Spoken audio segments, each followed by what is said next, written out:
Hello, and you're very welcome to a podcast which is all about the Irish League. My name is Peter Cinnamon, and this week we're going to look slightly beyond our rather busy festive schedule and into the minefield that is the January transfer window. We're already getting into the spirit of things across the league, a couple of players being put on that completely theoretical transfer list, and to celebrate on the podcast we're going to pick through each Premiership side and summarise what might be atop of their shopping lists post the Boxing Day sales. We reflect on the past weekend's games, as we always do, and look forward to what will be the final pre-Santa game week on the way, to cram together what should be another great edition of Kicking Match. So many last minute additions to the script this week, which means I have plenty to get through. Therefore, let's get you reacquainted with my guest this week, football writer, blogger, and the man behind Football Chatters. Hello and welcome back, Lewis Bennett. How's things, Peter? Doing all right. Final few days before the man in the big red suit comes down the chimney. I think everybody looked at their calendars, saw it was Monday, realised we've only got a few more days before the final weekend, and then Christmas is on Monday. We're a week away as of recording. How is your present buying anxiety? Is it high? Is it low? Are you feeling confident? I would say, well, at the time of recording, I haven't done any of it, so yeah, a bit of a mad dash. Not good then. Not good's the answer. Yeah, hopefully by the time this is out, I will have the vast majority of it done. Look, Lewis, we all have deadlines in life, and it's not about how you start, it's how you finish. And there is plenty of time to do all the good things that you need to get done. To kick this podcast off properly when it comes to Irish League chat, which I know why you're here, listener, we're going to slightly change things up because I feel as though we have to bring this right up to the top. News broke on Monday morning after a little bit of rumbling in the days beforehand. Ben Kennedy of Crusaders has been put on the transfer list. This comes from over the weekend. His manager, Stephen Baxter, giving a no comment when it comes to any questions around Ben Kennedy. I thought that was intriguing. It said to me something was brewing, and there was, and there is. After all the speculation during the summer, where we saw a big statement tweet from Crusaders pointing fingers but not in any specific direction about potential crossing the line when it comes to chatting to Ben Kennedy, the player from other clubs. Now he's on the transfer list. His days at Crusaders pretty much are almost up. You don't see this happen without a move in the pipeline. There are many people that are likely to be in the queue to try and sign him. Firstly, was that quite surprising when you saw it pop up online? Yeah, Stephen Baxter was very, he gave a very abrupt response in terms of transfer talk in relation to Ben Kennedy. He wasn't particularly willing to discuss it, and I thought in terms of how sharp he came across, it suggested that there certainly was something brewing behind the scenes, and we've now had confirmation that Ben Kennedy has been transfer listed by Crusaders. We've got Larne linked, we've got Glentoran linked, we've got Linfield linked, the other full-time clubs that are interested in him. And you can see why Crusaders had got him after he had impressed with Stevenage across the water. Really impressed as one of the best players in his position in the Irish League. It looks like certainly his future lies elsewhere. Certainly he's one of the league's top talents, and naturally those sorts of players will command interest. Larne seems to have been particularly heavily mooted. I'm sure we'll come on to it with Chris Gallagher, but it seems that Larne are doing their homework around the Irish League and are planning on making a few moves. Certainly early doors, it's something to follow in January. It's blockbuster, really, wherever he may go. Let's talk about the player. He's 26. He is, for me, one of the best players in the league and an immense talent. He is a midfielder. He can pass. He can move. He can score goals. He can dictate games. The big issue he's had is staying fit and getting a run of games and a long run of games at that. Last season, his entire season was pretty much cut off at the knees very early on after getting an injury that took him out for most of the season, if not like 90% of the season he was away for. Then he comes back late on last season, gets a full summer. There's a speculation other clubs are interested in him. Then he starts the season incredibly well. The big bright spark being that huge performance against Carrick, where he bags a whole bundle of goals himself in that 9-0 victory. And everything was looking great for him and Crusaders. They were pepped as one of the dark horses in the title race. They looked fantastic. We've talked a lot in this podcast how that's fallen away.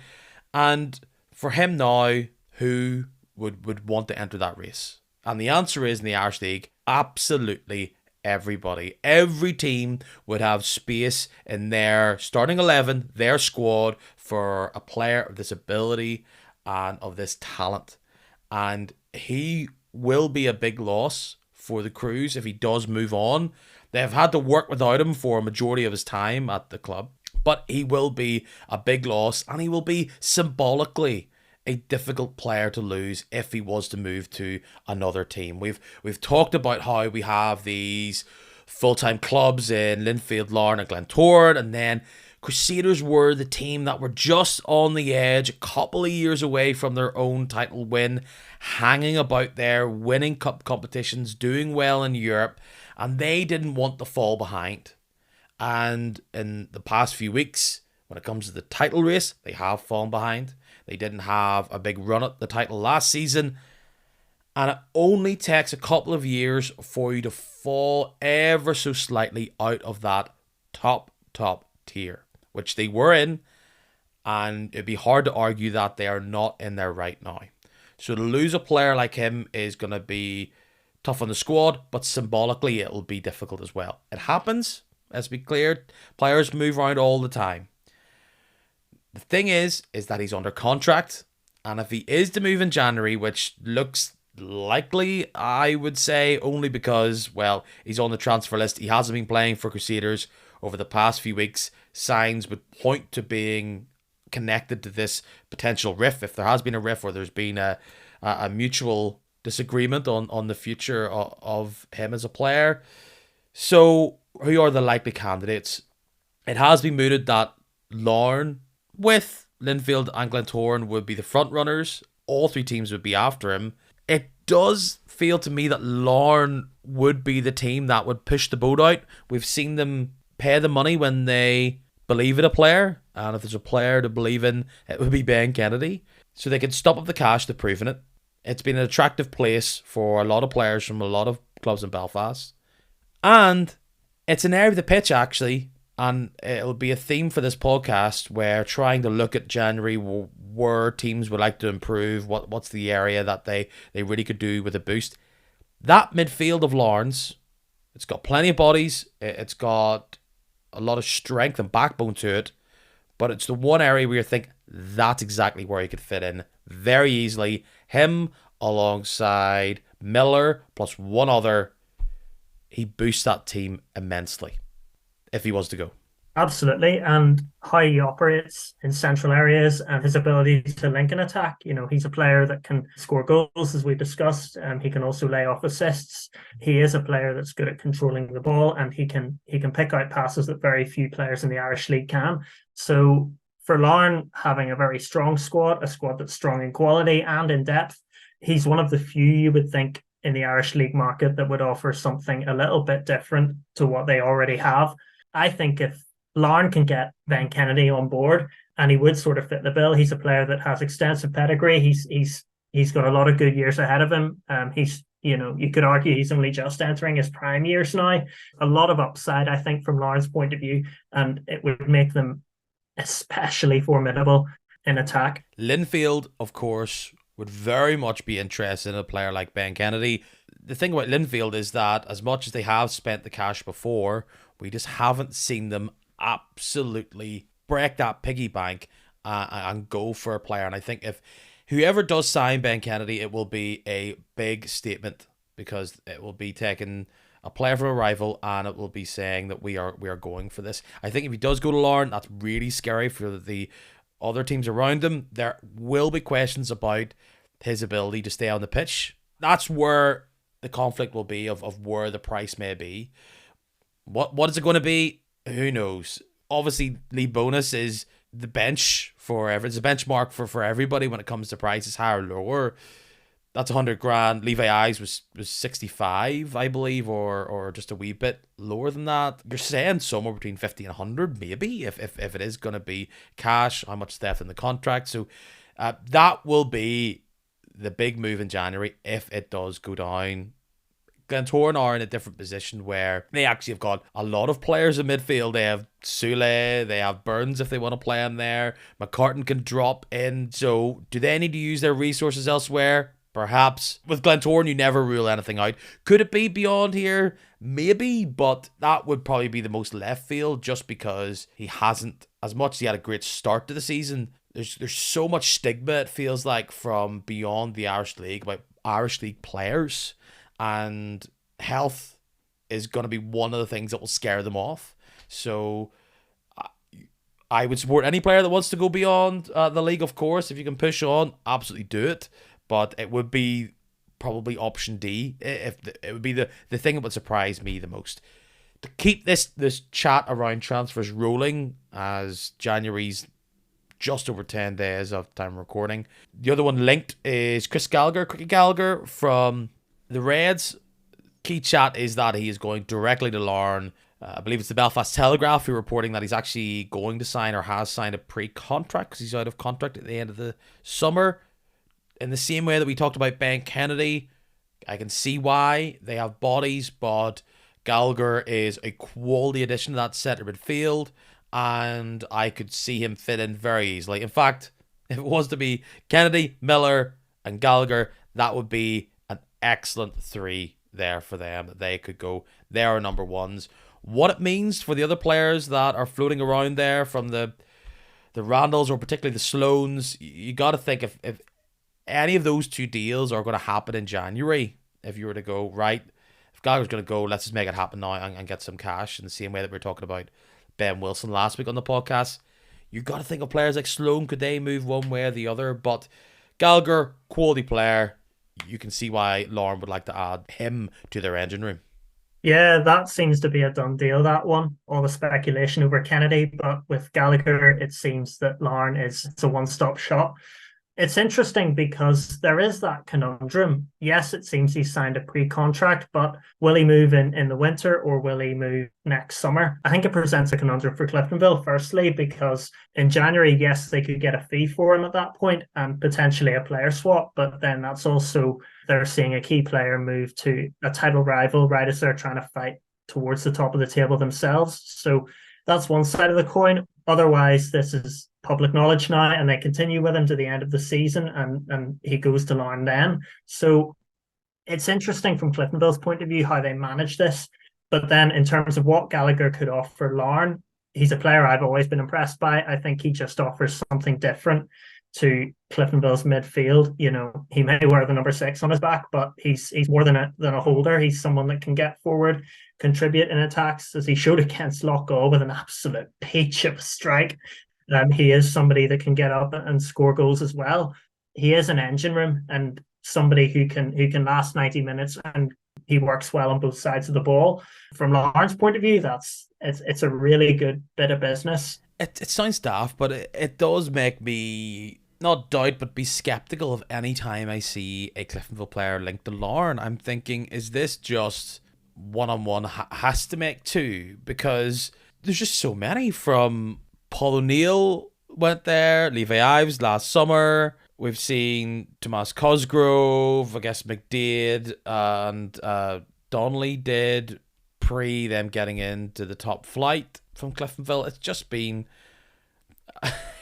constant every year. It's been moving that way. So, and of course Aaron Donnelly as well. So in top tiers, you probably see it in the League of Ireland, players are moving around all the big clubs. It's just how it comes together. But I imagine it slightly irks Cliftonville fans of another one. How does this keep on happening? But it's working well for Larne, and for them, I'm sure they're agnostic of where their players come from. They just want a great squad, and they've shown, despite winning the championship last year, they are continuing to go, we want the best players that suit our club. And we've been, since the lifespan of this podcast, we've talked about how many of the Larne transfers have hit, and it's how they built their club, by bringing in the right players at the right time. Last week we talked about Roy Brown being rumoured. That's now gone beyond that. He has been transfer listed by Glenavon. That looks as though that is also something that we'll keep an eye on for January. The talk is Derry, but again, nothing that's really concrete at this stage.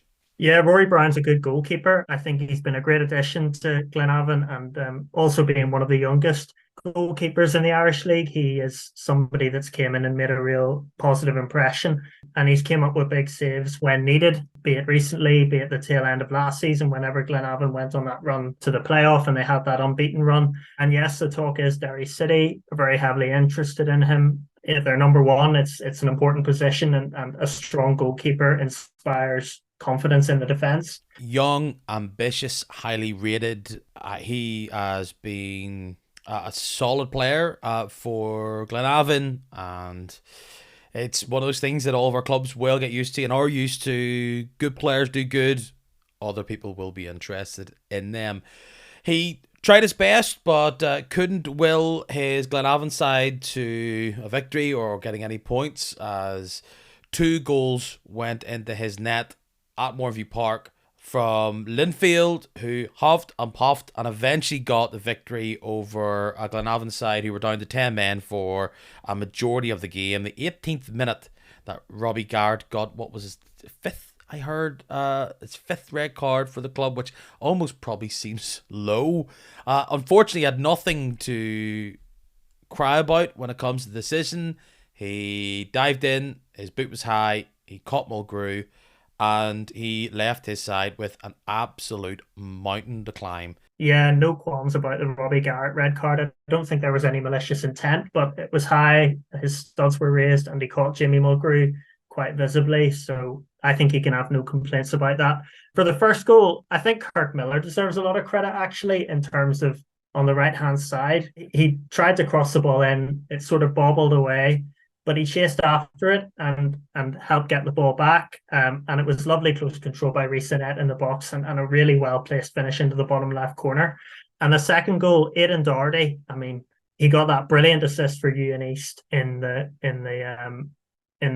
Bet McLean Cup against Larne. The really good delivery into the box for Ewan East, and eventually that led to Linfield winning on penalties. On this occasion, it was a really, really nice touch, a brilliant turn, and a super well-weighted pass into Joel Cooper, who finished really well. And yes, David Healy's had to rely a lot on young players stepping up to the mark. We've seen Annette come in. He scored a couple of goals against Dungannon. We've seen Doherty come in. We've got Katic O'Neill and Braden Graham come in, kids of 15 and 16 years old coming into the team. This recent run's required David Healy to certainly delve into his depths of reserves, and I'd say it can be expected in January that Linfield will be looking for reinforcements. But that's been the hallmark for me in this recent run, is the way that the young players have came up. They've been fearless, they've been confident, and they've been able to make a mark in a really big way and keep Linfield in a really good position in the title race. Obviously, there was the defeat against Larne at home, the 2-1 defeat. But to be fair, since then there was that defeat, there was the Glentoran defeat, but they haven't buckled. They've got back on their feet, and although they've been depleted, they've counted on their full squad, and particularly with the young players, David Healy's faith is being repaid in them. So I think that's the main takeaway I have, is in terms of the way that the young players have came in and just really made a really big impression. These teenagers are going to have to step up huge for Linfield now, because you come into a period where they play this Saturday, then they play on Boxing Day on Tuesday, and what's going to be one of the biggest games of the season, the highest attended game of the season, unless there's something unusual happens between now and May. And then they've got a game that following Saturday. 3 games in the space of 7 days, and they are already looking tired. They're already looking depleted. Gene Mulgrew came off at halftime. In comes Josh Archer for him. There are sparks here with Rhys Annett or Annett. We haven't got our official confirmation on how that's said one way or the other. Forgive me. He's getting goals. That's 3 in 2 games. That's confidence will be going through him, but that is relying a lot on young shoulders like that, and they'll want to have players like McKee coming back ASAP. It's in the centre of that park, which is the area of real concern where we have Chris Shields out, no Fallon. See what's happening with Mulgrew. They have bodies, but they don't have the absolute top end quality that you need to just keep a consistent title run going. Larne, so far, look as though they've had the bodies. They've dealt their little injury blip, and they've dealt with it very well overall. And it looks tight, but you can see, particularly those two games, they did not dominate that Glenavon side despite having the one-man advantage. It just wasn't as fluid, but credit has to go to Glenavon. They have grown into the season defensively, especially. They are battling, they are firm, and compared to the start of the season, they just look like a completely different team. But a lot of worry around Linfield going into these games, especially with the form of Larne, which I touched on, who get another win against Crusaders there on Friday night. It was all in the second half. A header from Bonus was right in the middle of a brace from Andy Ryan. They came out after the second half. It was a bit of a dull affair, it's fair to say, but they came out, they changed things, they get the goals and they get the points. That keeps Larne taking over that win on Friday night. I have to say the second goal, Bonus's goal, really, really good sequence in the build up to that. I thought in terms of the way that they got from one end of the pitch to the other, in terms of the way that the move was worked, I think that's one of the best goals I've seen this season. In terms of the build-up, it was just an absolutely beautiful sequence. It culminates in a really good delivery into the box by that man, Leroy Miller, and a really powerful header in Johnny Tuffy's near post by Lee Bonus. I think Stephen Baxter has reason to be disappointed. Their record against the teams around them in the table, I don't think, has been good enough. They were so imperious at home last season, but it's taken a slide this time, and he won't be best impressed. And also, I don't think he'll be best impressed by Billy Joe Burns sending off for the second yellow card. I thought it was absolutely needless from such an experienced player.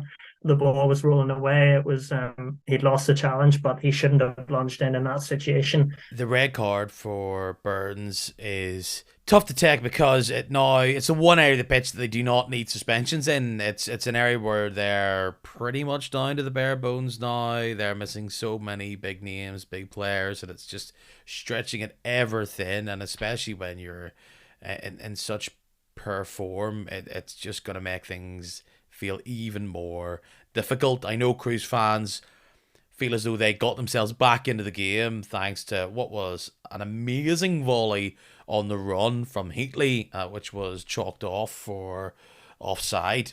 But that's the way the game goes. And then it goes pretty much other end of the pitch, and then they say it's a bit of a light touch penalty. But in the end, they weren't sharp enough defensively for the first two. Miller's making his presence felt more and more in recent games from set pieces and from crosses, but you think the size of a player that he is, he's got to get as much juice out of that as possible. And it's another very efficient Larne performance after not really getting off to the most nippiest of starts. They made their alterations at half time and just blew the doors off the Crews very quick and very sharp. Talking about teams who get red cards and then they're not able to influence the game as much, for Glentoran, they'll be thankful that they scored first and then conceded their red card afterwards, as they went up against the bottom side, Newry, and they got the early lead. And like maybe minutes after that goal, it's Aidan Wilson, who's only back into the side, is adjudged to have stamped a Newry player. And then it's Glentoran who have to hang on at home against Newry. Anything but a victory there was going to be a disaster result, and they are able to deal with everything that Newry threw at them, and they get the 3 points. It's job done there.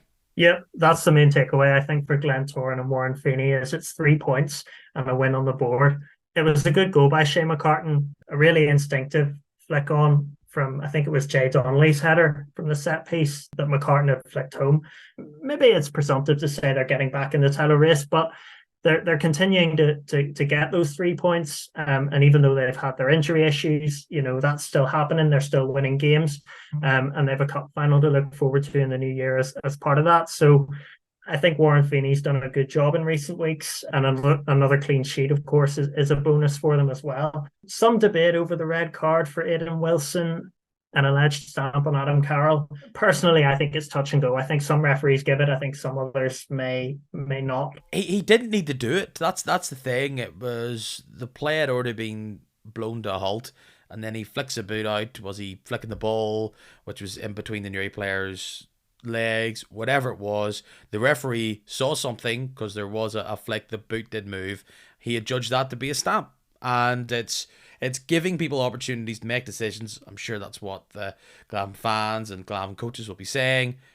It didn't need to be a decision to be made, and the decision went against them or was rightfully administered, and it could have cost Glentoran. It didn't. And I know people will say sometimes going against 10 men, especially when they have the lead, is difficult. It's not the same kind of game. Glentoran weren't going to be as open, and like Glentoran we're trying to play them on a counter to try and double the lead. But Newry just could not get anything going. It just seemed to be long ball after long ball that they never chased down and got anything attacking going forward. I know they're not used to it, and Glentoran had plenty of players that could have punished them from a counter. Newry just couldn't get their attack going. I think that's been a bit of a tale of it for Newry this season. I believe that's 10 games without a win now in the league. They're at the bottom of the table. They're behind Ballymena United on goal difference. And it's been a source of frustration for Gary Boyle because the performances haven't always been poor. And it's been the case both against the teams around them and at the top end of the table, as was the case here. They've been tight scorelines. They've occasionally picked up points, but they've had too many tight games this season that they've came out on the wrong end of. In the position they're in, they just need to get points and they need to score goals. You look even at the Ballymena United game that finished 0-0, and they were playing against 10 men. Again, that's where you want to take advantage. Unfortunately, on this occasion, and not for the first time, Newry haven't taken advantage. Talking about not scoring, not getting points, we go to Ballymena once again. What is it? In the double figures of hours now, where they just haven't even scored. They've only scored 11 goals all season. It's almost half a goal a game, and they concede a fair whack as well. It was 2 on this occasion. They were able to make things difficult for Carrick, but Carrick were eventually able to squeeze a lead, and then Danny Perkins put a bow on it with a late winner to make it 2. So it will be job done for Carrick, and again, this season of pain for Ballymena just keeps on rolling. 6 games without a goal for Ballymena United. I mean, it's clear where their struggles lie because actually they like 6 games. Like you're not even getting wins. It's like 6 without a goal. Like Ballymena have not cheered a goal in that long. That is so tough. It's been really disappointing, and I think what will disappoint Jim Irvin even more is actually they've got the best defensive record of any team in the bottom 6. They've conceded 38 goals this season in terms of their defensive record, which it's better than Glenavon, and it's only 3 worse off than Coleraine. But 11 goals so far is it's not good enough. And yes, they had that brief spell from Noah Stewart where he was scoring a few goals. He was getting in good positions. There was the win over Coleraine where Alex Gawn hit the mark, and Isaac Westendorf has got a couple as well. But it's just that consistency, and Ballymena they've been consistent in not scoring right now, unfortunately, but they've got to find an answer from somewhere, because at the moment, if they want to get out of this battle and they want to start closing the gap on the likes of Dungannon, who've been upping their game in the scoring stakes, they really need to find somebody who can step up to the mark and score goals on a consistent basis, because to go 6 games without scoring a goal, and they had a poor run last season under David Jeffrey as well. I think it was it 1 or 2 and 11 that they had. For Irvin stepping into that situation, that's something that's not been addressed. Ballymena need to find somebody to step up in the scoring department and up their game, because what's been on show so far hasn't been good enough. The Gannon Swifts, they follow up scoring 3 the weekend before at the National Stadium. They score 3 again this week, and this week It finally was enough to get them 3 points. I had a notion this could be on the cards. Ultimately, when you're scoring goals, it's going to give you opportunity to win games. 3-2 is the final result. Horrible result for Coleraine and their fans, and just the overall mood up towards the North Coast. They go behind to a Matty Lusty penalty. Then Kieran O'Hara comes in, that 17-year-old Man Mountain, who comes up, another little potential gem that Coleraine have found there, gets a goal. They are able to pull it back 3 minutes later from a nice little volley from Dean Jarvis, and all that panic is over. And that comes really from Dungannon just letting Coleraine come at them. And you don't really want to let a team like Coleraine come at them, because it gives them confidence to have players like McKendry and others get themselves up, get a bit of speed going. But then, of course, what did Coleraine go and do once they've got the lead? They then let Dungannon, they stand off and let Dungannon start playing passes, fielding runners, picking out space, and they punish them. First from Thomas Galvin, a young little starlet emerging in his own right, where he's able to beat a defender and slot it in. Lee Lynch loses the ball close to the box. Dungannon rush in, brought down, another penalty for Dungannon. Lusty steps up, misses, scores off the rebound in the 90th minute, and the 3 points go all the way back to County Tyrone. And this could be a huge win for Dungannon, and they'll probably feel as though they have deserved this the way they've been playing. And a lot of them have been penalties, but Matty Lusty's scoring, Thomas Galvin's been scoring a bit. Dungannon are now getting results, and surprise, surprise, it's because they're finding their shooting boots. Yeah, that's exactly it. And what a fantastic week for Dungannon and Rodney Macquarie. They progressed in the League Cup. They reached the semi-finals, and they'll be playing Linfield. And they did it with extra time. Thomas Galvin, the hero there, scoring the equaliser late on in normal time, and then opening the scoring in extra time on the way to that 4-2 win. And the mental resolve, I think, to come back from playing 120 minutes on a Tuesday night to go straight into playing one of the top half teams away from home on the Saturday, and going and getting another 3 points, especially after going behind so late. I just think that's really, really impressive, and a testament to the character of what in many places is a young squad. Thomas Galvin, he got those 2 goals. I thought his goal was really, really well taken against Coleraine. He had 2 defenders closing in, and he was just able to pick out the right spot to find that bottom corner. When other players might have been flustered by that, but he did really well and picked a spot. And Matty Lusty, who's been in such fantastic form, that's 18 goals across all competitions. That's key, all competitions. I do hate the all competition stat, but I'll let it pass. Well, he's been in absolutely fantastic form. Coming back, he scored the penalty earlier. He got the other one and got the rebound to it. A lot of what Dungannon have got right in terms of scoring goals. They were at times struggling to close out games or just find that killer touch that would have seen them potentially get 1 point or get all 3. But now it's no surprise to me that Dungannon have started picking up results with Matty Lusty stepping up and scoring goals. The Swifts are the last team you want to play right now, because they are in a little groove and they are happy to play multiple games a week. They're getting results, they're scoring goals, they've got confidence, they've got plenty of young guns up and going.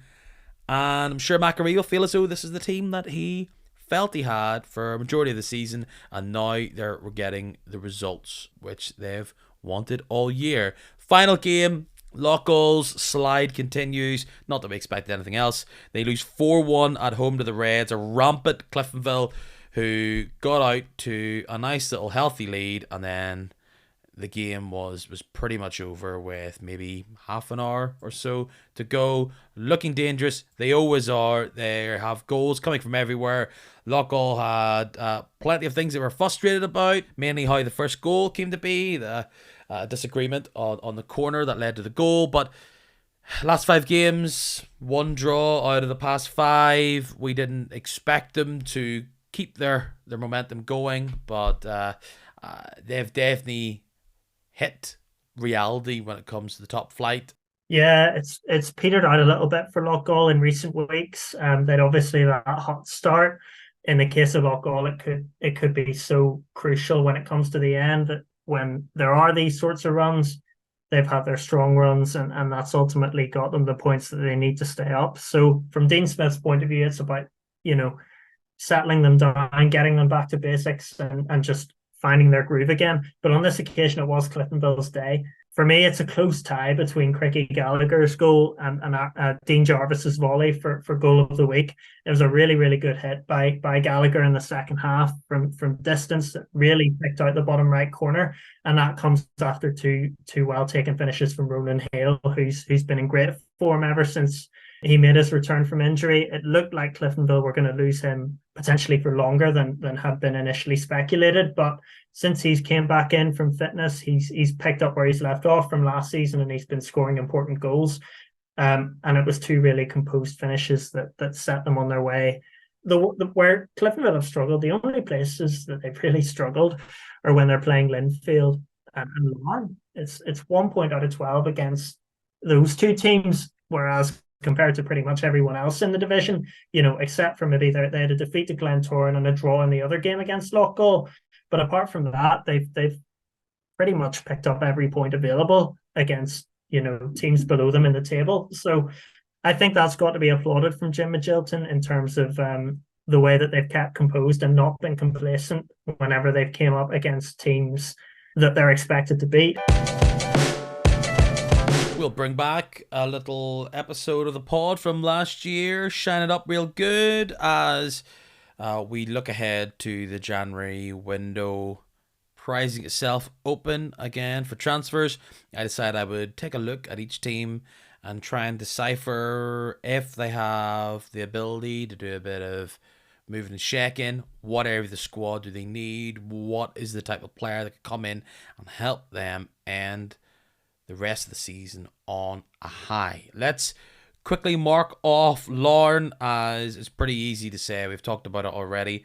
I think it's in that centre midfield. They're looking great at the back as always. They've got plenty of bodies there. They've got resources out wide with the likes of Ives and Cosgrove and Glenn. They've got more than 3 or 4 strikers up there. It's at the start of the season. They didn't replace Soulé. And if he's going to be linked, we may as well put him there. It was centre midfield. If they can get Kennedy, ASAP Rocky, that would be brilliant for them. I think if they want to improve, that's the key area. Larne, going to put Kennedy there, but broadly, centre midfield is probably the area you'd want to improve.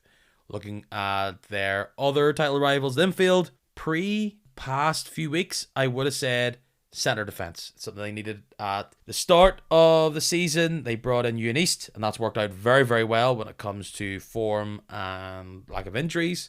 But right now, centre midfield looks like the area that they could really do with a player. Yes, they're struggling up top as well. It seems to be Fitzpatrick plus one other, and that's based on form and injuries. But if they could get another body in there, I think it would do them world of good moving forward. Just even mix it up, because between McLean and Shields and Mulgrew and Fallon, that's a great room. But right now they're not getting on the pitch. If you were Linfield and you looked across the league, we all loves the likes of Miller and Soulé, but is there a type of player you think that would really suit them at this stage of the season? The Chris Shields injury it's a big blow. The injury that he sustained against Larne that's now ruled him out long term.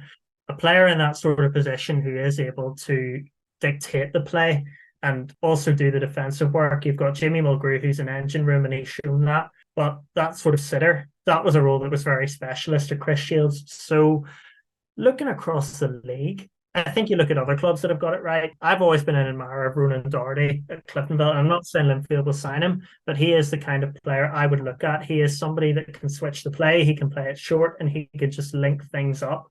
And for me, the base of midfield is the priority, and Chris Shields is a hard player to replace. You're telling me, absolutely.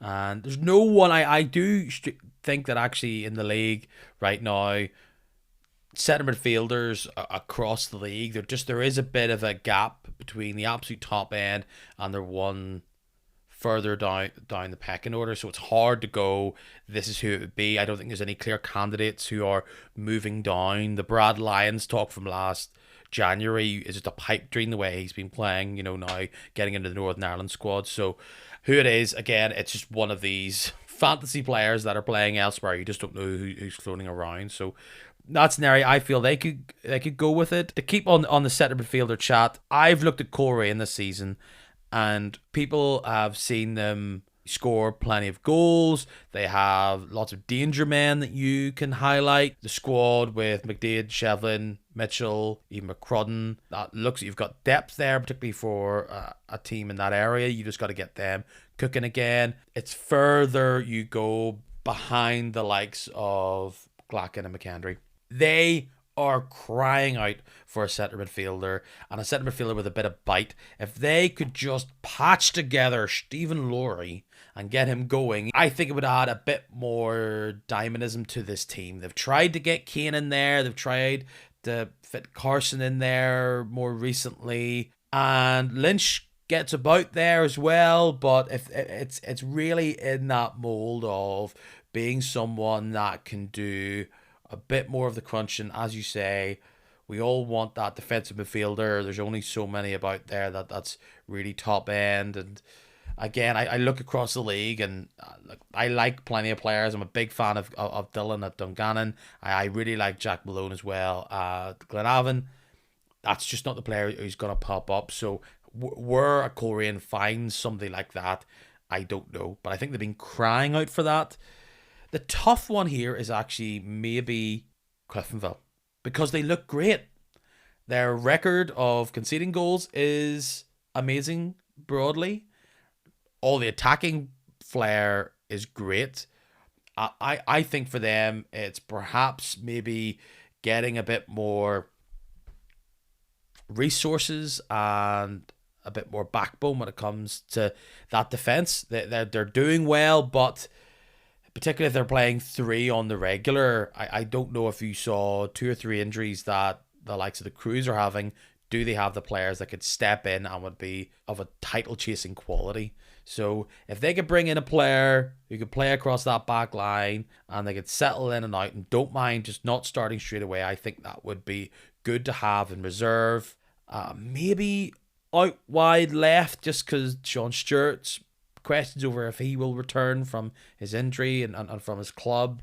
Playing Reece Jordan out there, he's a young teenager. He's got a lot of progression to do, but for a team like Cliftonville, they need top-end Irish League players in absolutely every position. Some would argue you need 2.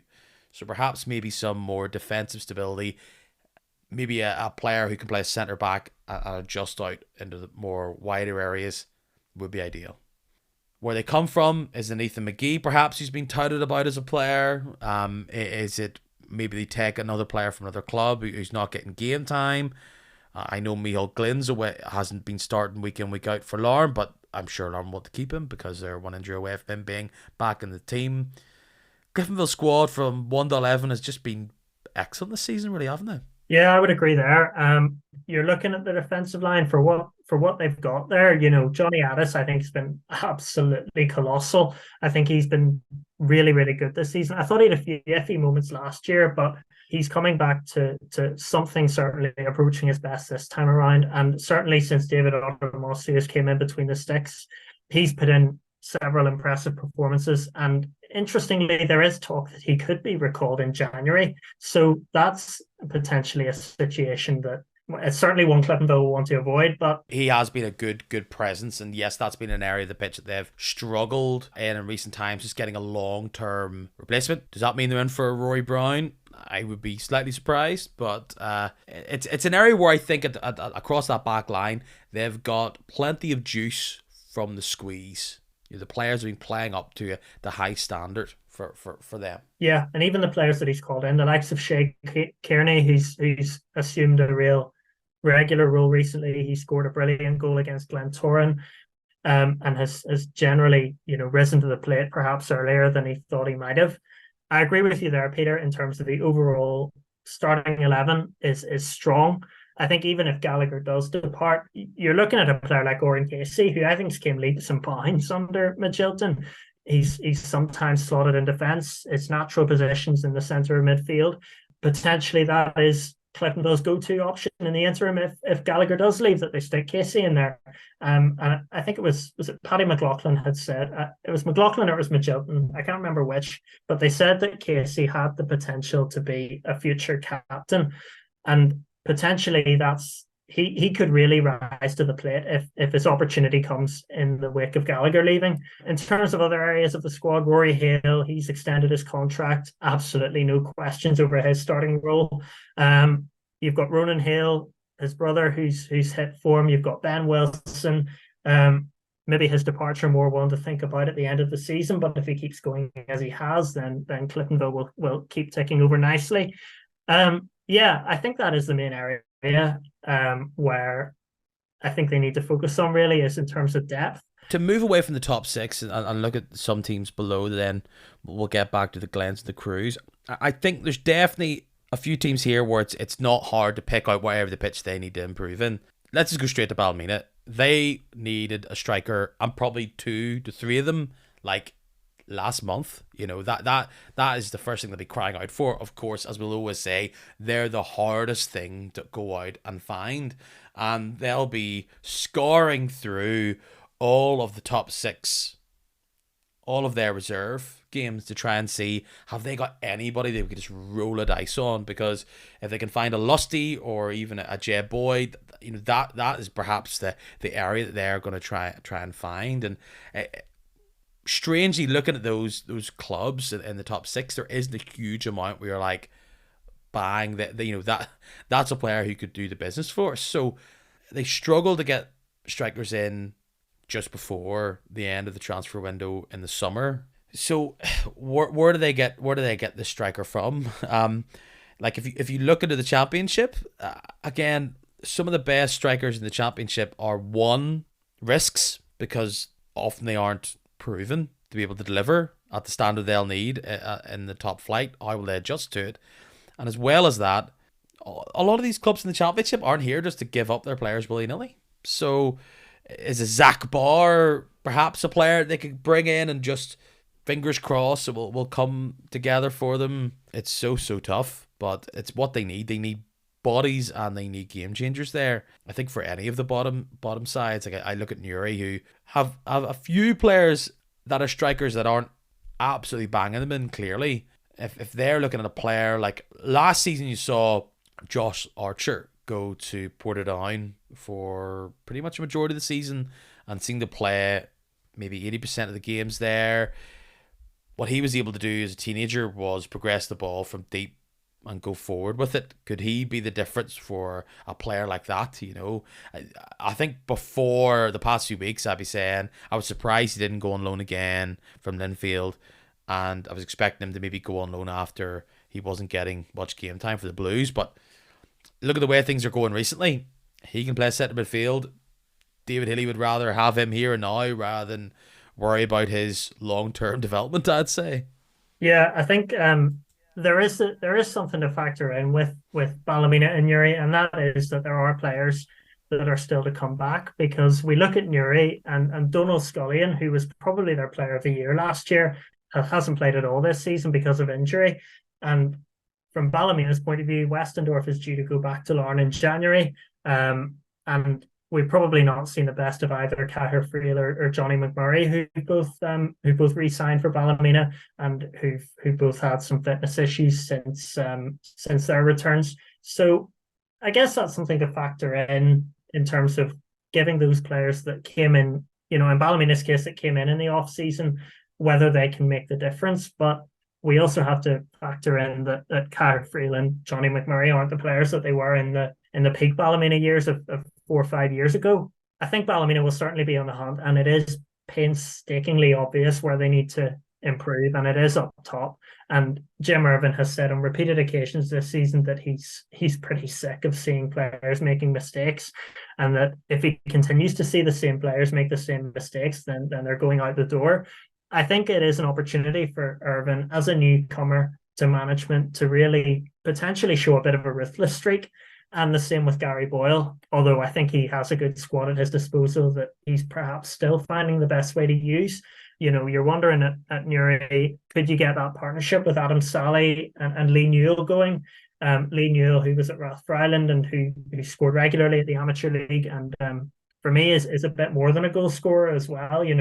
There is the potential, I think, for a link up between those two to work. So I think a mix, if Ballymena and Newry want to improve their fortunes, I think it'll come down to a mix of, number one, finding the right player to suit their needs, and number two, perhaps reflecting on their systems, their tactical game plans, and adapting to perhaps get more out of players that are at their disposal. Because for them being in the position that they're in the table, there is a bit of untapped potential. To go back to Newry, they have the worst defence in the league. They statistically, and a few more bodies back there would probably be handy, or at least they would like to change it up. Centre backs who were great players and are slightly aging are not a dime a dozen, and that's the type of player you just want to fit right in there. I know a player who may have lost a yard of pace in their boots but has gained it in their defensive mind.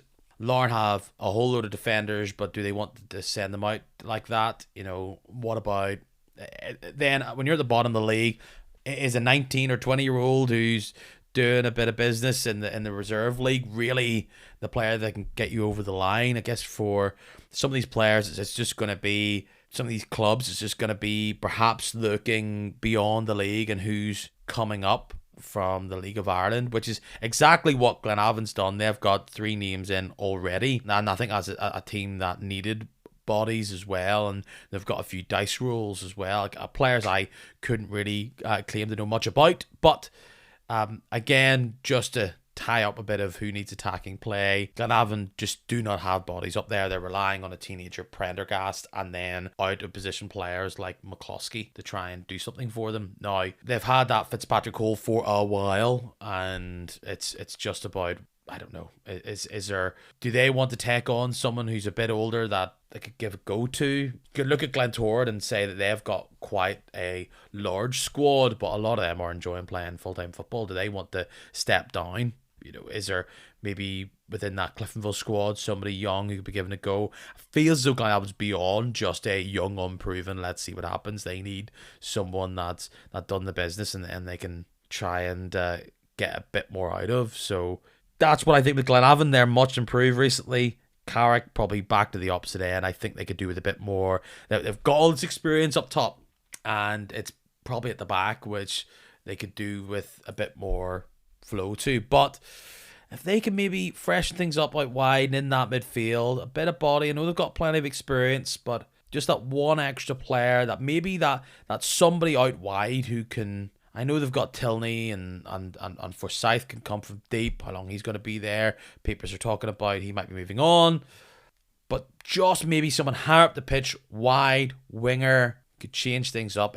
I feel like this Carrick team are solid, but could do with that bit of, there's that wee spark, something a bit unpredictable. I think Carrick are in a good place, all told, and particularly in their attacking line. You've Danny Purkis, who's really taken the mantle. You've got Nedas Machulaitis, you've got David Cushley. And in terms of that general array, it's a good front line to have. You've got Emmett McGuckin as well. He's a physical presence. Perhaps it's a little bit more on the rear guard in terms of where they can strengthen. They've also got a good academy. They've got a couple of young players. They've regularly named young players on their bench, but then that could also speak to needing just a little bit more in terms of depth. Midfield, Lloyd Anderson was obviously a standout for them last season, went to Crusaders. Could they potentially look at midfield reinforcements? They don't want placeholders. I think they're looking for players that can come in and potentially be part of a longer term core. Whether that happens this January, I think they'll sign maybe 1 or 2, but I don't think they'll break the bank. For what it's worth, Carrick are in a good position right now. You look at the Swifts and you think everything's just changed in the past few weeks. They look like they've actually got something to come off the bench and are trying to build a squad mixed with youth, mixed with a bit of experience to guide them along the way. It's got an interesting balance between it. They're able to ride the wave ever so slightly with injuries. I know Thomas Maguire has been out for a few games. Reece Campbell's been out since the start of the season, pretty much. They're welcoming players like that back. I'm a big fan of Dillon in the middle of the park. Knowles can come in there. And, they've got some young guns scoring goals. Goalkeeper's been a difficult position for them. I'm sure they'll be on the lookout for. I know they brought in Connor Mitchell, but between him and Declan Dunn, there's been injuries, there's been poor form. It's probably at the back, which has been a weakness for them. And even though they're winning, they're conceding a lot. It's probably trying to find that elusive, experienced defender from somewhere who can just come in and settle things. You have at the back that three of Dean Curry and Keelan Marin and Hegarty when he's playing as well, but he hasn't been playing a lot this season. It's probably just that one more player to fit in there, and like an Albert Watson style player who's been there, done that, and can just shore things up for them is key. Loughgall's a wee bit tougher. They've fallen off, but they have that spark, which I was saying Carr could do with, and Benji McGee and other players out wide, and between Nathaniel Ferris and Jay Boyd. Question, of course, will be Jay Boyd stick around there in January, could be recalled. I don't know how long his loan was originally. Loughgall, it's perhaps just probably a body in the centre midfield. I like Oren Brogan in the centre, but he's very young, and they've changed a lot in there. A player like, and I don't think he's on the move, a James Knowles-esque, a Dillon-esque player, just to settle things in a bit more, cut out that transition, which they're very weak to from other players, would just settle them. Probably, even without the experience, maybe just a bit of energy. I keep going to the likes of Archer and others, but that's where I think they're a team that could go a flyer on any of the top sides going, are they barely sniffing your bench, fire over a young midfielder, and we can give them game time, which would make sense for both parties, really. From a continuity point of view, I can't see Loughgall changing things up too much. Dean Smith's been loyal to the core that he has that's got them into the league in the first place. He's got a consistent system and a consistent way of playing. And yes, there is a question over Jay Boyd, who's been impressive for Loughgall, but his loan's due to expire in January, and question marks over whether he'll stay for longer, but he seems to be enjoying his football. Loughgall, I think, will be keen to try and extend that if possible. Benji McGee, obviously, his impressive form and the goals that he's scored, it's naturally going to command interest from other clubs. Hopefully they can stave that off until the end of the season, because he's obviously been important in that department. He's been delivering match-winning goals. Yeah, I would say potentially, as you said, an extra body in midfield, and maybe somebody to beef up the fullback positions. It's just somebody that can come in and as you say, steady the ship. They've had a bit of a slump, but they don't want it to go on too long, and they've got experience in there. They've got the likes of the Ben Murdochs of this world who've been there and done that. They are dangerous in transition, but they also get caught out in transition. They've had a few goals this season where it's been down to a one-on-one situation where they've got beaten, and they don't want that to cost them points going forward. I think that stability is what they need. I think potentially a striker as well, alongside, what Benji McGee's doing, another goal scorer to try and take the burden off them. I think they'll be smart about it, and they have a proven track record that they won't change up anything that they don't need to. Of course, they're a team that aren't going to have a whole big budget to try and change things up, and they have been able to get so much out of the squad that got them into the top flight, and they're a team that isn't exactly panicking, so they will be looking for favours if they are to change anything up there. To go then to the Crews, our penultimate team, this is a team which I don't know how they approach January. Do they try and I don't think they're going to, in fact, try and reload to go for a big push. Ben Kennedy looks like he's out the door. They did bring in more than they usually would in the summer with Jordan Forsyth and with James Thielen, Mikael Kennedy, who hasn't really been getting any games for them. Malky Smith came in. Do we see them being blooded a bit further alongside the likes of Lloyd Anderson? Do they trust in them? They're a squad that clearly needs more players. They were never the biggest squad to begin with, and it's just how they approach it. I think if you're them, unfortunately for Loughgall, I think you do bring back Jay Boyd and you try and give him up top there, pretty much relying on Jordan Owens or Adam Leckie in that central role, and that's it, pretty much to rotate. and get Jay Boyd and they're 32 and 34 between them. I think you bring him in and try and make him a key part, which he will be for them next season, regardless of who you bring in. It's a striker. The question is do they try and get ahead of somebody and go, right, we are going to get ahead and try and get you to blood. It's all blooding maybe players for next year. And is it, I think every team would want a McKendry, or it's trying to get a great player and improve this team long term. Yeah, that has been the question for Crusaders, I think, over the past couple of years, is that they have an old starting 11. You know, they've one of the oldest squads in the league. It's averaging 31 and 32 years old.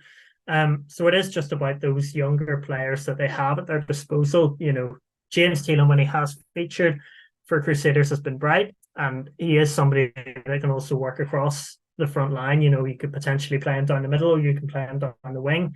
He is somebody who I think offers a bit of versatility, and Michael Kennedy, he's not really got a crack at the whip, but he scored a few goals in the cups. So do you look at him as an alternative? Yes, Adam Leckie has laid off quite a lot of assists. He is an awkward player to face because of his size, because he's physical, because he can hold the ball up. And Jordan Owens is somebody I think you still look at as a player who can impact from as a substitute, maybe not starting regularly, but somebody who can nick a goal off the bench. I think it is a key period for Crusaders because they, on the face of it, they did recruit well in the summer. There was the blow with Jimmy Gallagher getting injured for the season, and obviously the situation with the likes of Teelan and Miles Smith coming into the team. They're fighting players like Paul Heatley and Billy Joe Burns, who've been absolute staples of Stephen Baxter and his Crusaders for so many years. So perhaps there are some of the tools in place, but how do you manage that transition and get a few more younger players in? Because we're facing facts, these players won't last forever, and Crusaders are some way off the title race. Is now potentially the ideal opportunity to bring a few more players in that they signed in the summer and give them a bit more of a crack at the whip? The key thing will be is that if Ben Kennedy is brings in what I might not all be up front, but let's make a fantasy number of 75. Let's just say might not be close at 50, whatever. Do they go, let's reinvest? Because they didn't pull the trigger on money for Fitzpatrick last January, and I'm sure they would potentially regret that now. I think he would be the perfect player for that team. And do they go, right, we want Benji McGee right here, right now. We're not going to wait around. We're going to get him, McKendry, whoever you want this player to be. That's what will be interesting about it, where it might not go, this is not your absolute dire need. Have you looked at the state of your centre backs? They might go, no problem, we're just going to have to try and blood these boys in. Corey Burns, you're back from Ballymena. We're going to make this work, and we'll try and reset. Fascinating, and it's all a domino effect, and I think it will come from Ben Kennedy, and it won't be a case of needing to try and get things over the line. It's about, for now, it might just be about, let's start building for next season tomorrow. Glentoran, they are a big, bulky squad, but haven't got the results that they want. This is, again, probably one of the more easier ones, but it's in a different kind of sphere when it comes to other teams. They have got goals recently, but it is a striker. They will be looking for a team at the top league will always be looking for a striker, no doubt. But I think between the way Jed Donnelly's been this season, Junior, do they absolutely love him long term? He's a nice player to riff off others, but I think maybe are they looking for an absolute number one player? Are they out there? It's not clear. They just have a lot of bodies elsewhere, and perhaps a lot of the answer for what other teams below them will have, or maybe not below them, around them in the league, we could see some of the players all move from this Glentoran side that we just can't pick out right now. I think it'd be striker would be good. I can see them being all over the players I said for Crusaders, to be honest. McKendry maybe, who I believe is out of contract at the end of summer, maybe wrong. Jamie McGee is Benji McGee is going to be a player that everyone's looking at in the top sides. McGovern, I'm talking about wide players here, not absolute number ones down the centre. So they are definitely a team who could pick down a player who comes from across England. Or do they make a huge statement and go, we want Patrick O'Ban from Dundalk and all the huge amount of goals he's got, even at 32, just a massive statement player like that. It's the area I think that they'd be most likely to go in, and it's just about trying to find the right link up. Yeah, I could see Glentoran going for a striker. Although saying that in January, it might be tough to predict because Glentoran do have a lot of players out injured, and there's bodies in there that are waiting to get back in. Bobby Burns coming back in for a start. There's still Shannon Clucas, who's not played in a senior minute this season, and a couple of others. Luke McCulloch's been in and out of the team with injury. Aidan Wilson, who's now suspended, and also has had a few injury issues in his time at Glentoran. I think with them, it's just a matter of what they've got, because to my eye, they're pretty strong in defence. I don't think they need reinforcement there. I think if they keep Wilson fit, they keep Paddy McLean fit, they keep James Singleton, and they've got Wilson, it's a good defensive core that they've got. And in midfield, I think again they're looking good. When Bobby Burns is fully fit, Fuad Soulei's put in a number of good performances recently, and in particular Shane McCartan, I think he's had his roles slightly adjusted in Glentoran's system that's really working for him. So I think in midfield, they're also pretty strong. Wide areas, Dara O'Connor, who is just a player that can turn the afterburners on at the flick of a switch. Like, he can just leave you for dust. And a player that can weave that sort of magic, Glentoran fans know all about that with Conor McMenamin. Dara O'Connor has that same capability in my view. Striker, yeah, I'd say I like Jay Donnelly. I like his profile. He's a really good player in the penalty area. Somebody who doesn't really need a lot of touches. He is somebody who's alert to his surroundings and can set chances up for others. So he is a player that Warren Feeney didn't want to lose him, and talks with Jamie McGonigal in the summer. And I think he was right to keep him. And Junior, he has his qualities. I think he's been a bit inconsistent, but he is somebody that can kind of hold the ball up, and that's the target I would look at. I think Jamie McGonigal, he wasn't willing to leave Derry City initially. There were question marks in the summer about his future. I think he's happy at Derry City, but if Glentoran really put the boat out for him, could that potentially, rekindle something? I'd still say that there's a potential for a big striker addition to come in. Before we look ahead to this weekend's games, big old podcast, but still a bit of room to talk about some of the stuff you've been talking about. Interesting little feature you wrote about on your blog, Football Chatters, about the recent fun new boys to Irish League life, Ballymacash Rangers. What is in there that people can, what little nuggets did you discover in your research for that piece? So I did a feature, as you said, it's up on the blog on Ballymacash. About 3,000 words, so it's absolutely jam-packed with stuff, primarily focusing on their 18 months as an Irish League football club and the meteoric progression that they've had since they achieved promotion from the Mid-Ulster League. They finished second in the Premier Intermediate League last year, reached the promotion playoff where they just fell short against Knockbreda in the end, capped off a season in which they picked up 60 points. They finished above a lot of established Irish League outfits, the likes of your Queen's Universities and your Moyola Parks and Lisburn Distilleries. And this season they've continued. They're top of the league, they're top of the PIL at present, and they've got a County Antrim Shield semi-final to look forward to. And all the more impressive with it being their first participation in the competition. So the piece discusses all of that. It discusses the foundations of how they came to be. A club from Lisburn, founded about 40 years ago, getting into the Irish League from beating St James's Swifts in the promotion playoff in 2022, and that impressive first season. That's all covered. The key players behind that, some discussion on influential figures and the great work that Lee Forsyth has done as manager to get them to this point. So absolutely jam-packed with stuff, and feel free to check it out. Fantastic. A club I think everyone is intrigued by. There is a big old Lisburn-shaped hole, many would argue, within football in Northern Ireland of what could be if a club could capture the imagination of an area like that. I often say that realistically Lisburn is a Linfield stronghold, has been for a long time. That would be difficult to shake, and perhaps Lisburn's too much of a transient place for people, because just the movement in and out of Belfast there, perhaps for people to go, they wouldn't have previous connections to other clubs. But I definitely think Ballymacash are a club that has ambitions to fill that void, and ambitious is the word. You can just see it. They are investing, they're pushing for it, and I'm sure we'll talk about another podcast about the push for Niffle and Jared Lawler. He wants every single club in the PIL to want to have an idea or a notion to get into the top flight. You can see that Ballymacash Rangers would love for that to be the case. This is the final podcast before Christmas and all the stuff of Boxing Day. So we look ahead at these fixtures. We'll kind of broadly just look at them. We all know what the Boxing Day games are. It's all of your usual derby games: Ballymena, Coleraine, Carrick against Larne, the East Coast Collision, Cliftonville, North Belfast Derby, Cliftonville Cruise, Linfield Glens.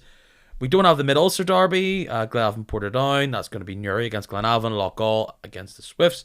And the next podcast you'll hear will be post-Christmas. It'll be the boys from around the grounds. They'll be here to chat through both game weeks. But just very quickly ahead this weekend, is there a fixture that stands out? Linfield against Coleraine is the only top 6 meeting that we have here. The rest of them are top bottom 6, very much like the past week. Larne, Loughgall, Newry against Carrick being the bottom 6 meeting there. Cliftonville, Ballymena, Swifts against Glentoran, Glenavon against Cruise. Interesting game which I have my eye on. Which one stands out to you? Newry Carrick Rangers stands out to me because that's big on two fronts. You have got the situation with Newry, who are relegation threatened and in need of points. They're on this horrendous losing run, but they also went to Carrick and beat them in the League Cup on penalties. It's a venue that's they're at home on this occasion. That was away from home in the League Cup, but that was a happy hunting ground. Carrick, who've got all these attacking resources, but are potentially a bit light in defence. I think that's the potential to actually be quite an entertaining game. And I think if Newry really get their setup right and they generally hit the right notes in terms of their attacking play, they could potentially pick holes in the Carrick defence. And ahead of Ballymena playing Cliftonville, which Cliftonville I think will enter as pretty strong favourites. I think that's a big opportunity at the bottom for Newry to really steal a march. In terms of elsewhere, Dungannon against Glentoran, that game finished goalless at the Oval. The Macquarie Bowl, that's really, I do like against his former club. Yeah, like you do have, that is interesting. Newry against Carrick. It's a big couple of days for Newry because they've got Carrick at home, then they also host Glenavon a couple of days later, and then before we're all singing Auld Lang Syne, it's Dungannon away, which is a hard fixture than it was a couple of weeks ago. But if they come out of those without a victory somewhere, they'll feel as though they've missed a chance, or at least it's an easier chance compared to some of the victories that they are unlikely to get against top 6 sides. So it's a big couple of days for them. But yes, Dungannon, who are in form, scoring goals against Glentoran, who themselves have got some nice big results. It's at Stangmore Park as well, which actually Dungannon, it isn't the same kind of tricky patch as it has been in previous months. But I like that. I can, as I thought there might have been a shock last week against Coleraine, you can just see if Dungannon can get an early goal, an unsettled Glentoran side away from the Oval, knowing they need to win, having played an entire game with 10 men pretty much last Saturday. A lot to be intrigued by there. We've got the form Dungannon are on. They've had a really good week, as we've discussed earlier. And I think that'll be a hard game for Glentoran. You know, Macquarie obviously had a successful 6 months in charge or so in terms of getting them out of that rut that they were in and then eventually getting them into the playoff. Dungannon are starting to hit their groove. Matty Lusty and Tomas Galvin are in good form, and Glentoran will have to be, fully concentrated if they want to go out and get 3 points. But then if Glentoran also have any lingering title ambitions, which I think has been inspired by their recent form, those are the sort of tight games that you've got to come out on the right side of. So it'll be close. I can't see it being any more than a 1-goal game, to be honest. I just think if I'm looking at it, I think, Dungannon have hit the note, have hit the net recently. they've hit the net more often than they were in the early part of the season. And Glentoran, who have shown that they're able to grind out wins as well. It is one that could go either way. And in terms of doing Warren Feeney a favour, and getting the Glens fans on side and proving that recent run isn't a blip. It's genuinely an upward trajectory. I think those are the games you've got to get points out of. Glenavon will smell blood against Crusaders at home. They are an injured animal, and Glenavon are feeling confident and will be somewhat buoyed by that performance they had against the Blues at home as well. Cliftonville will just want to send Ballymena into outer space when they take them on at Solitude. That will just be get the goals early and build up the confidence ahead of what will be a tricky game, as any derby game will be on Boxing Day against Crusaders. Linfield have a great record against Coleraine. Usually at home, it's been draws in previous time, but you think at home Linfield will have enough to take apart that Coleraine defence. Larne should be able to continue on their good run at Loughgall at home on Friday night. And if I was to pick there, I think with the likes of Perkis, I just think players like that are going to be a difference maker for Carrick against Newry City. So lots of football over the next few days for us all to see. Before I let you go, Lewis, other regular listeners to the pod will know that you are a Bangor man. Got a bit of jip from Bangor fans when I questioned the decision to tweet out the idea of investment. Any news, or able to just talk about what's going on there? Potentially North American money men, money people on their way. What is the story, and are you all excited about Bangor winning the Champions League? Yeah, it's an interesting opportunity, and news that certainly took me off guard. As I understand it, the new owners were present last week for face-to-face talks. They were at the game against Knockbreda. Unfortunately, they saw a win. I'm told that they were quite impressed in terms of the facilities and what the club was doing in terms of the way that it was run and getting the community to get around the team. I'm told that was something that impressed them. Further face-to-face talks in the new year, and I'm excited to see how it progresses, because coming from where Bangor was, 6.5 years ago, whenever the future of the club was in doubt, and there were those sorts of concerns, and since then we've been able to rise up a couple of divisions and be competitive in the championship, spending most of the season in the top half. So it's interesting, if it really comes to fruition, it could be a big opportunity for the club in terms of the playing squad. Obviously, is the first thing we're going to look at, but there's plans to upgrade Clandyboy Park and the general facilities, and potentially even make the next step in terms of the model. So yeah, it's a lot to take in, because we've not really had these conversations concerning Bangor before, and investment of this scale. So tinge of apprehension, tinge of excitement, but team's doing well on the pitch, and there's a lot to be happy about. So really hoping something good can come out of this, and it can help the club take the next step, whatever course that may be. A man and a community and a town can dream. Not in the bag just yet, but I'm sure anybody who are Bangor followers or have an inkling for the side, they'll be buzzing about the prospect. A big mammoth one, a huge big stocking filler for anybody that's out and about doing some last minute Christmas shopping, which I'm sure Lewis might be joined there. One of you's out there. Good luck. Remember, perfume's a present. Always a good. That's why God invented perfume for Christmas. And until next time, Lewis, until next time we chat in 2024, thank you so much for joining me. I will see you all here next week between Christmas and New Year, when I get the Around the Grounds boys back on the pod for another big bumper podcast. But until then, goodbye and chat to you soon. Pleasure, Peter. Stick a bow around it, fire it under the tree, as we are done. Thank you very much for listening this week and any other weeks that you have. This is the second Christmas that Kicking Match has made it to, which is nice. Means that I've been sticking around, and I wouldn't be able to do that if it wasn't for yourself. But I'll let you into a secret. If you want to regift this podcast, I ain't got no problem with it. Share it around.